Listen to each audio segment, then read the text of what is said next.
Hi everybody, welcome to this video about molecular orbitals. So we'll talk about molecular orbital diagrams, and this is content that's covered in Organic Chemistry 1, but it will be helpful to have a refresher here.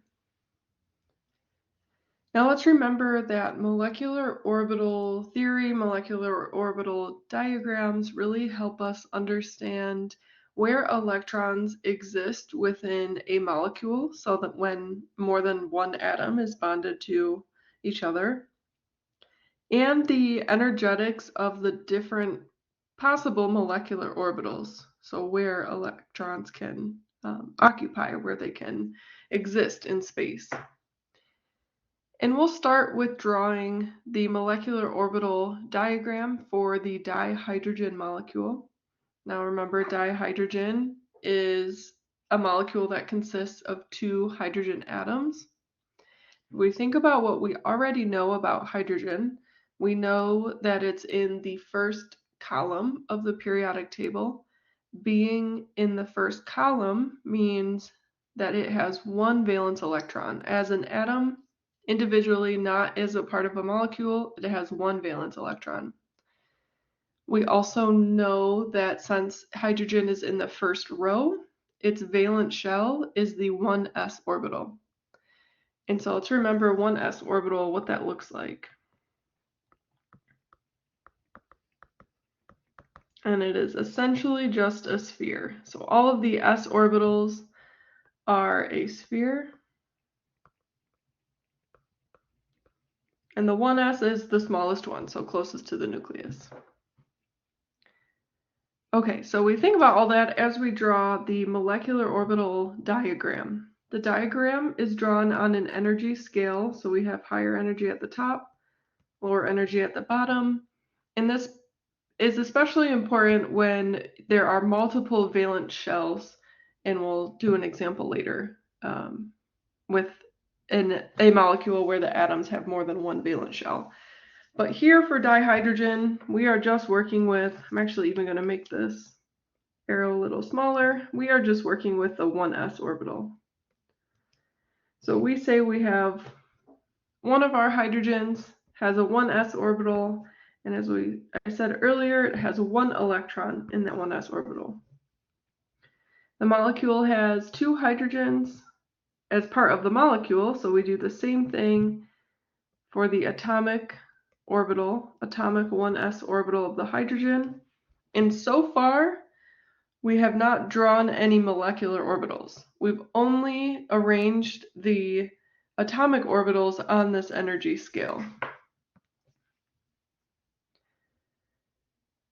Now we'll think about having two 1s orbitals. As long as the electrons are in the same phase, and that's often demonstrated with shading, then the 1s orbitals from each individual hydrogen atom will overlap and they will form a molecular orbital. Now, molecular orbitals are always lower energy. Bonding orbitals are always lower energy. And so we can show that the 1s orbitals overlap to form what we call a sigma bond. So if we have the 1s orbital from one hydrogen overlapping with the 1s orbital from another hydrogen, we have this valence shell overlap, which we can call a sigma bond. And then we have a sigma molecular orbital. It's possible that the electron from one hydrogen can be in phase, and then the electron from the other hydrogen we say is out of phase, and we can denote that by not shading the 1s orbital. And these two 1s orbitals now cannot overlap, and so we call these can then create an anti-bonding orbital, which is higher energy than the atomic 1s orbitals, and we denote that as a sigma star.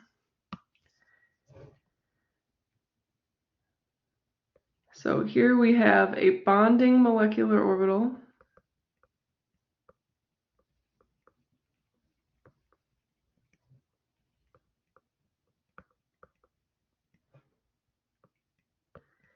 And here is an anti-bonding molecular orbital.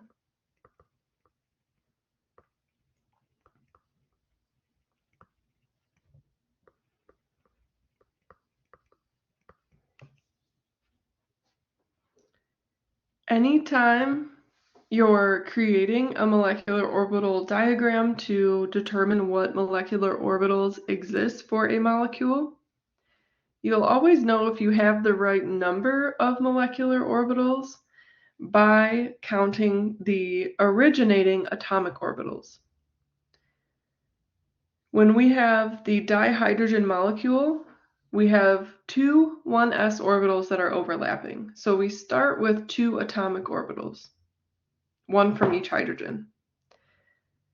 You should always have the same number of molecular orbitals.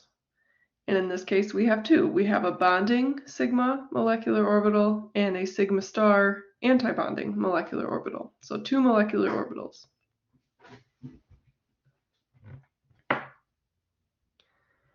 Now we're almost done here. We just need to draw in the electrons into the molecular orbitals. And so we will follow these principles that I have typed out at the bottom of the page here. Just like I just said, if you start with two atomic orbitals, you should have two molecular orbitals. The same is true for the number of electrons. So however many electrons are present in atomic orbitals should also be present in the molecular orbitals. So I'll use a blue pen to show where the electrons end up when we draw the molecular orbital diagram. So we know we're going to be adding two electrons somewhere in the sigma and sigma star molecular orbitals.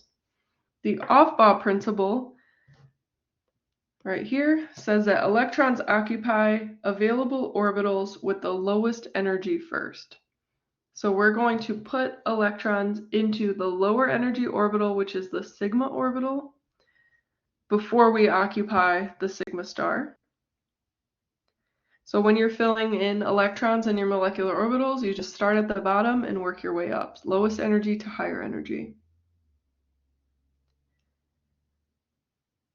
Now, if I were to just right away copy over those two electrons the same way I drew them in the atomic orbitals, we do run into an issue when we look at Pauli exclusion principle, which has two electrons with the same spin. We represent spin as an arrow with half of an arrowhead pointing up or an arrow with half of an arrowhead pointing down. Two electrons with the same spin cannot occupy the same orbital. So in the molecular orbital for H2 for dihydrogen, one of the electrons is shown as spin up and the other as spin down. So we have two electrons in the sigma bonding molecular orbital. One has spin up, one has spin down. Hund's rule doesn't really apply here, but we will get to an example where we need to look at Hund's rule.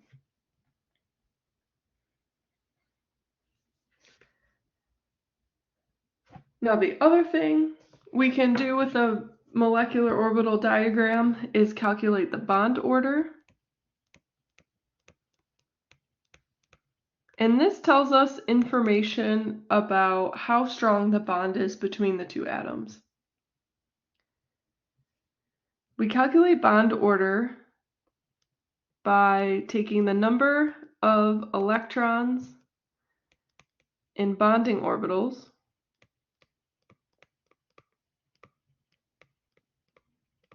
and shorten orbital as orbs. We subtract the number of electrons in antibonding orbs.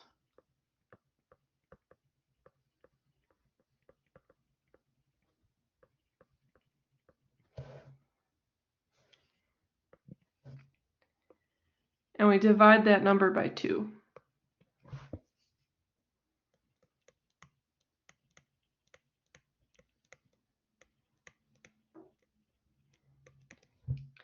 So the dihydrogen molecule bond order is number of electrons in bonding orbs, or orbitals, which is 2, minus the number of electrons in antibonding orbitals. We have 0 electrons in the sigma star orbital, and then we divide that by 2. So this gives us a bond order of 1. Now, typically this aligns with what we would expect for a Lewis structure, which it does for this molecule. If we think about drawing dihydrogen, since each hydrogen atom brings 1 electron, there is a single bond between the 2 hydrogen atoms, so we have a bond order of 1 that represents a single bond.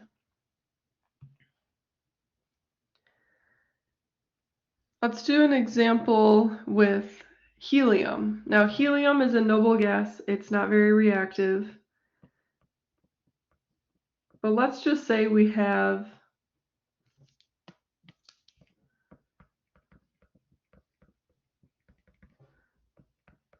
helium-2, dihelium, in a molecule. Let's see what that molecular orbital diagram would look like. Helium is also in the first row, so its valence shell is the 1s valence shell. We have 2 heliums in the molecule. So we draw 2 heliums as the individual atoms in the molecular orbital diagram. And then helium is in the second, not really the second column, but it has 2 electrons in its 1s valence shell. It's the second element in the first row. So that means it has a full 1s valence shell. Now remember, we have 1 electron spin up and the other spin down. These 1s orbitals can overlap to form a sigma molecular orbital and a sigma star.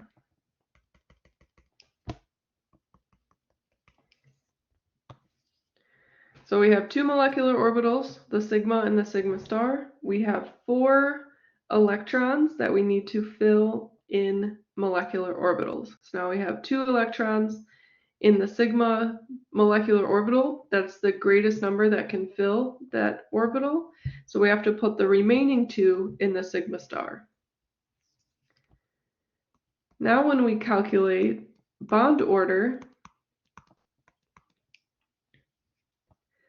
remember we do number of electrons in bonding orbitals, so that's 2, minus number of electrons in antibonding orbitals, that's also 2 for dihelium. Divide that by 2 to follow the formula. We have a bond order of 0.